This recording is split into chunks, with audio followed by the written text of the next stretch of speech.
Good evening.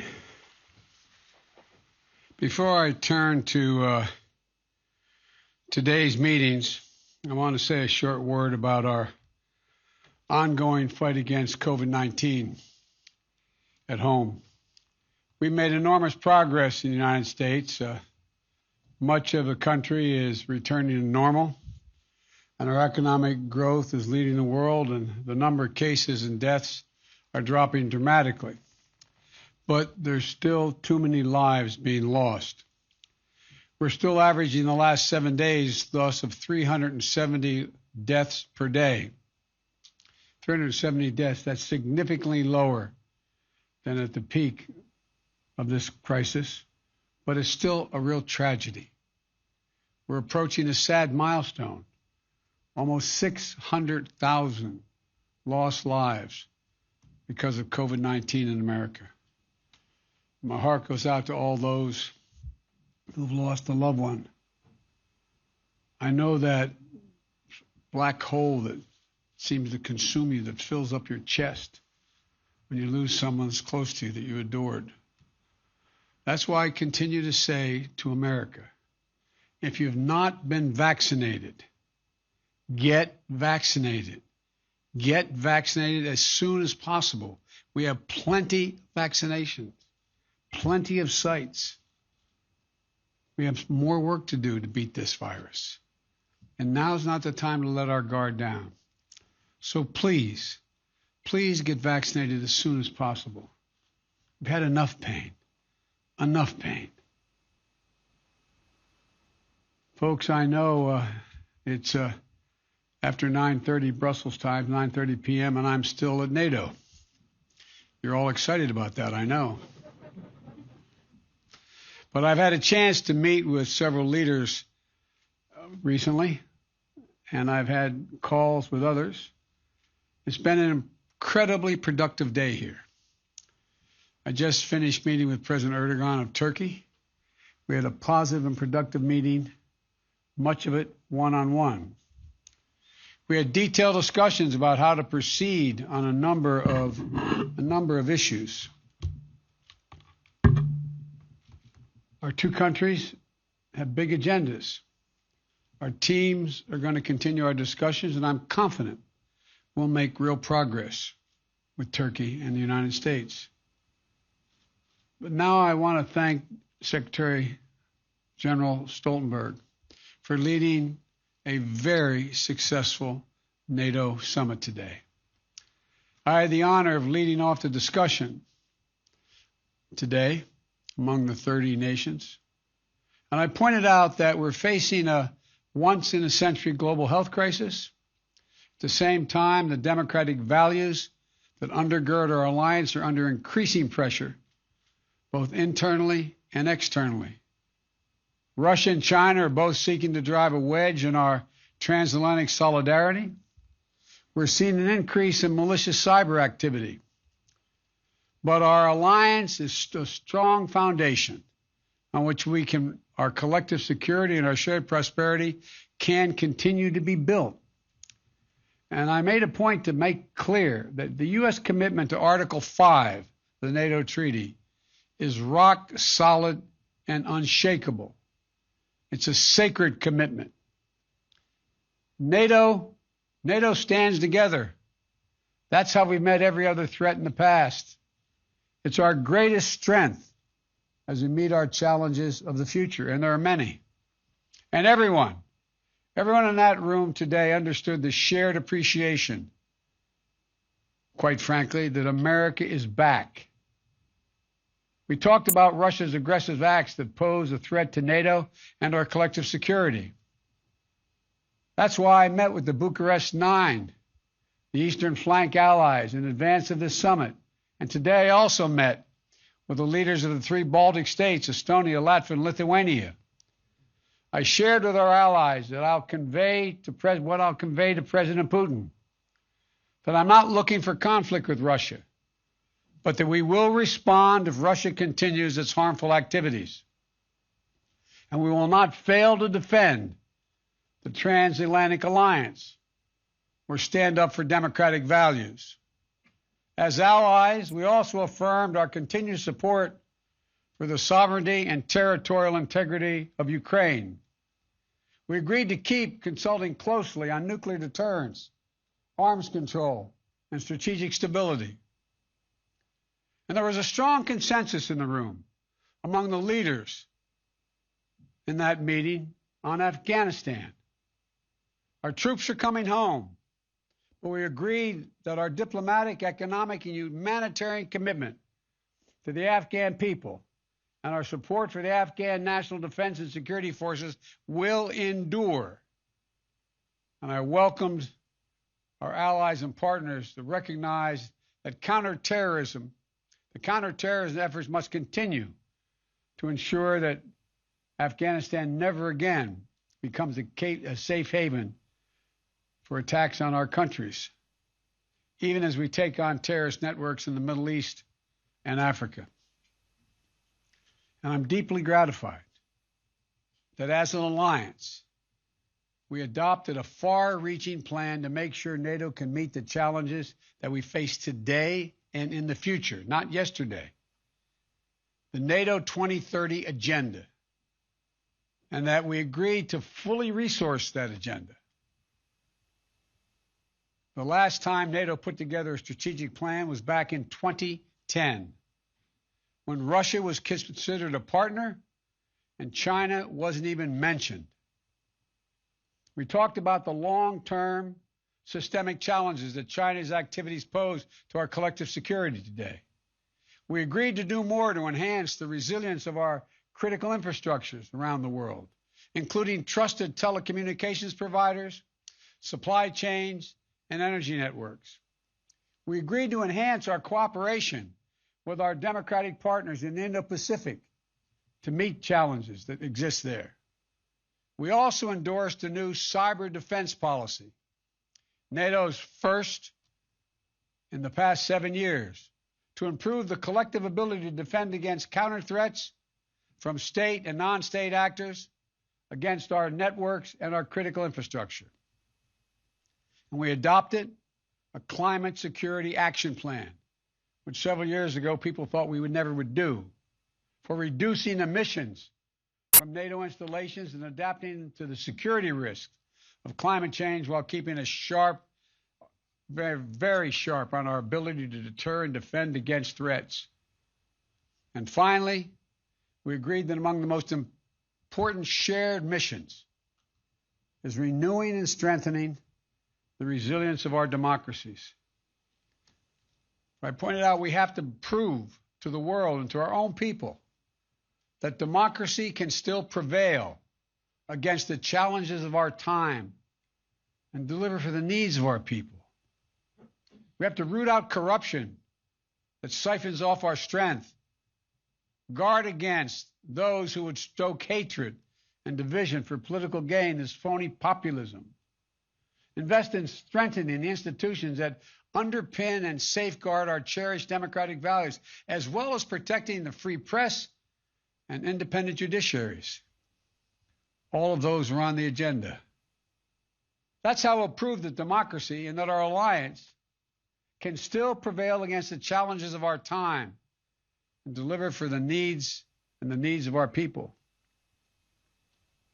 This is going to be looked at 25 years from now as whether or not we stepped up to the challenge, because there's a lot of autocracies that are counting on them being able to move more rapidly and successfully in an ever-complicated world than democracies can. We all concluded we're going to prove them wrong. And now I'm happy to take some questions. Cecilia Vega of ABC. Thank you so much, sir. Good evening. You mentioned your sit down with Vladimir Putin and Russian aggression that came up in your conversations today. I'd like to ask you two questions, if I may, on that front. Is it your sense walking into this meeting that Americans back home shouldn't expect much in terms of an outcome? Could you provide some specifics on what a successful meeting would look like to you? Are there going to be specific concessions you want Putin to make? And then I'll just give you my follow-up right now. You've met Vladimir Putin before. What have you learned about him that informs how you approach this sit down with him?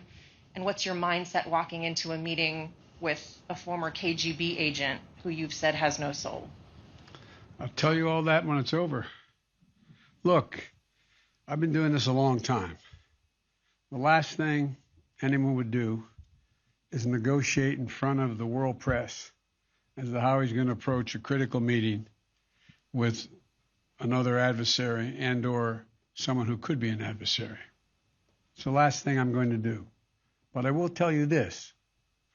I'm going to make clear to President Putin that there are areas where we can cooperate if he chooses.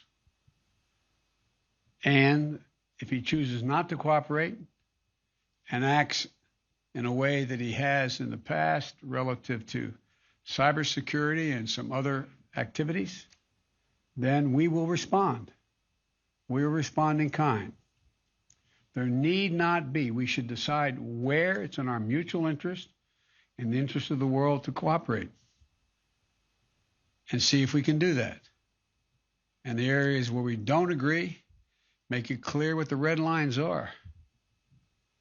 I have met with him. He's bright. He's tough. And I have found that he is as they say when you used to play ball, a worthy adversary.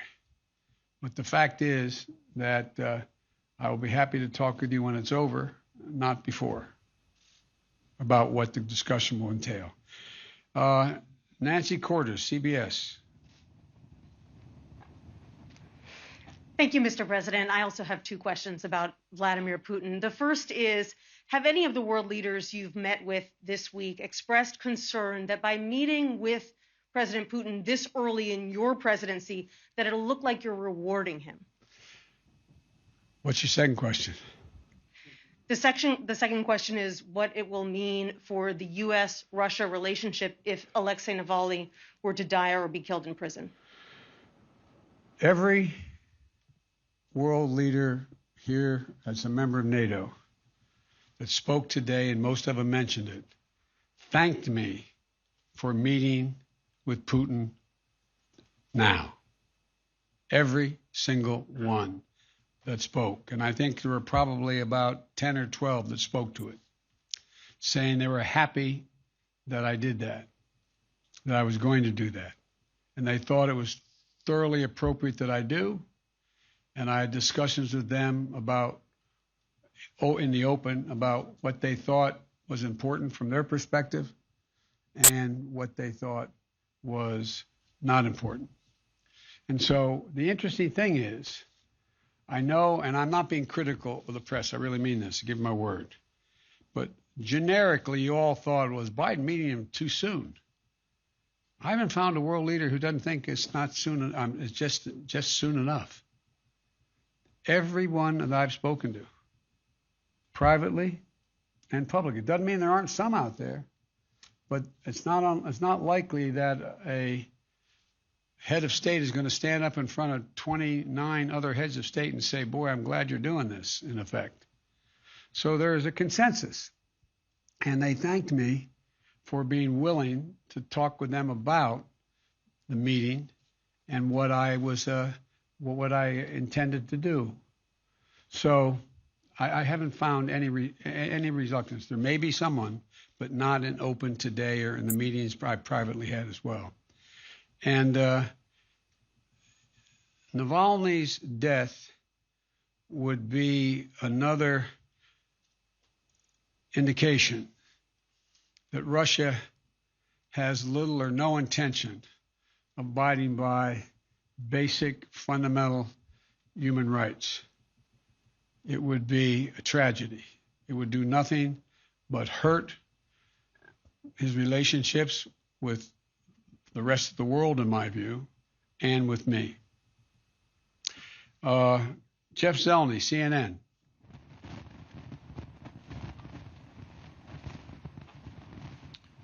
Sir, good evening. Thank you.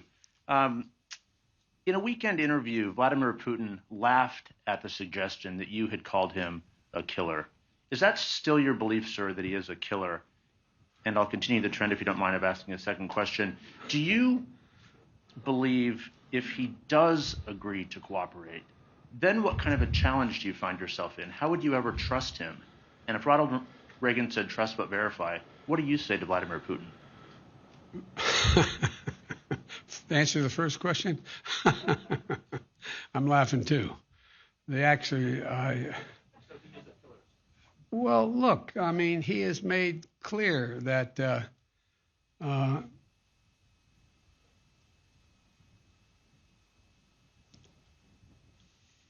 answer is, I believe he has in the past essentially acknowledged that he was, there are certain things that he would do or did do. But look, when I was asked that question on air, I answered it honestly.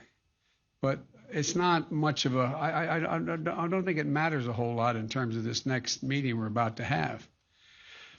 The second question was,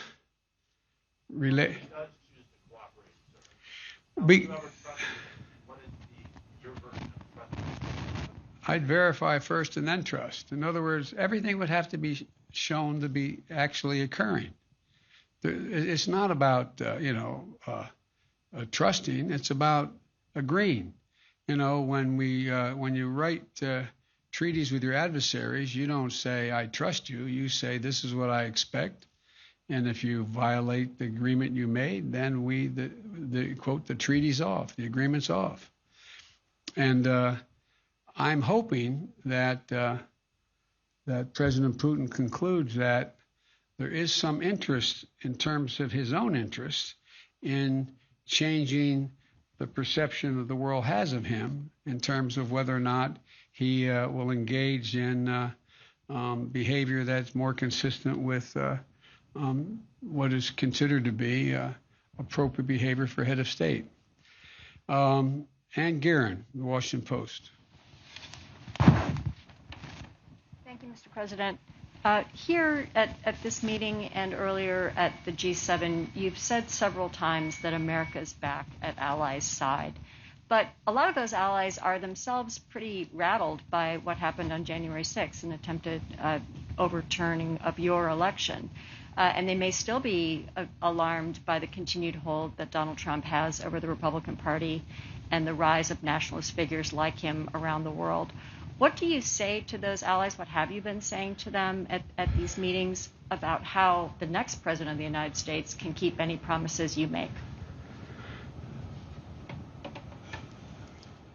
What I'm saying to them is watch me. I mean, I'm not saying anything, quite frankly. I'm just going out. People, as I've said before, don't doubt that I mean what I say, and they believe that I keep my commitments when I say it. I'm not making any promises to anyone that I don't believe are overwhelmingly likely to be kept. I think that we're at a moment where, I mean, let me put it this way. You may have had a different view, but I think an awful lot of people thought that my showing up at the G7 would not produce any kind of enthusiasm about American leadership and about where America was. I would suggest that it didn't turn out that way. I would suggest that there is the leaders I'm dealing with in NATO and the G7 are leaders who know our recent history, know generically the character of the American people, and know where the vast center of the public stands. Not Democrat, Republican, but who we are. We're a decent, honorable nation. And I think that they have seen things happen as we have that shocked them and surprised them that could have happened. But I think they, like I do, believe the American people are not going to sustain that kind of behavior. And so I don't want to get into these statistics because, that old phrase is the Israelis, there's three kinds of lies, damn lies, and statistics. But I think it's appropriate to say that the Republican Party is vastly diminished in numbers. the leadership of the Republican Party is fractured, and the Trump wing of the party is the bulk of the party, but it makes up a significant minority of the American people. Now, we'll see. We'll see. I believe that by us standing up and saying what we believe to be the case, not engaging in the overwhelming hyperbole that gets engaged in by so many today, that I guess that old expression, the proof of the pudding is in the eating. When I said I was going to deal with beating the virus, and I was going to focus on that, and I was going to get millions of shots in people's arms, it wasn't me. I just knew the American people. I knew the kind of help I'd get from the Defense Department, from police departments, from the hospitals, from retired docs. I just knew. And look how rapidly we moved. Now we have a group of people who were everything from the political rejection of the notion of taking a vaccine to people who are simply afraid of a needle and everything in between. And we have a way to go. But I never doubted that we would be able to generate the kind of support we got and get so many millions of people step up and get vaccinated. So I think it is a shock and surprise that what's happened in terms of the consequence of President Trump's phony populism has happened. And it is disappointing that so many of my Republican colleagues in the Senate, who I know better, have been reluctant to take on, for example, an investigation because they're worried about being primaried. But at the end of the day, we've been through periods like this in American history before, where there has been this reluctance to take a chance on your reelection because of the nature of your party's politics at the moment. I think this is passing. I don't mean easily passing. That's why it's so important that I succeed in my agenda. The agenda, whether it's dealing with the vaccine, the economy, infrastructure, it's important that we demonstrate we can make progress and continue to make progress. And I think we're going to be able to do that. So, as I said, the proof will be in where it is, 6 months from now, where we are. But I think you're going to see that there's that God willing, we're going to be making progress, and there's going to be a coalescing of a lot of Republicans, particularly younger Republicans who are coming up in the party. And last question, Sebastian Smith of the AFP. Thank you, Mr. President. Ukraine wants a clear yes or no on getting into the NATO membership action plan. So what's your answer? And if I may, a second part to the same question. Well, now that Russia has invaded parts of Ukraine, does that effectively rule out Ukraine ever entering NATO, given that being in NATO would mean the US and NATO having to defend Ukrainians against Russia? Thank you. The second question is, the answer is no. The first question, it depends on whether they meet the criteria. The fact is they still have to clean up corruption. The fact is they have to meet other criteria to get into the action plan. And so it's, school's out on that question. It remains to be seen. In the meantime, we will do all that we can to put Ukraine in the position to be able to continue to resist Russian physical aggression. And it will not just depend on me whether or not we conclude that Ukraine can become part of NATO. It will depend on the alliance and how they vote. But I know for one thing, they have to convince, and it's not easy. I made a speech years ago to the Rada saying that Ukraine had an opportunity to do something that's never occurred in the history of Ukraine, actually generate a democratically elected and not corrupt, led by oligarchies in any of the regions, nation. And I pointed out to them when I made that speech that they will go down in history as the founding fathers of Ukraine if, in fact, they do that. They have more to do, but that does not justify the fact they have more to do. Russia taking aggressive action, either in the Donbass or on the sea or in any part of Ukraine. And we're going to put Ukraine in a position to be able to maintain their physical security. Thank you all so very much.